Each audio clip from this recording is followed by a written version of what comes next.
Izaicinājumi. Būtisks izaicinājums ir personu ar invaliditāti droša pārvietošanās starp telpām, jo šis process aprūpētājiem bieži prasa lielu fizisku piepūli un rada risku, ka persona ar invaliditāti varētu tikt pārvietota nepareizi, kas var nodarīt kaitējumu vai radīt traumas. Risinājuma piemērs. Lai risinātu šo problēmu, aprūpētāji var izmantot elektriskos pacēlājus. Specializētas ierīces, kas izstrādātas, lai atvieglotu personu ar invaliditāti drošu un vieglu pārvietošanu.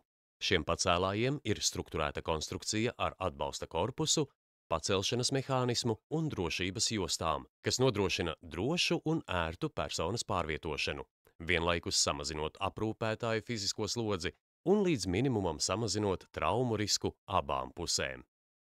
Kāds ir jūsu risinājums?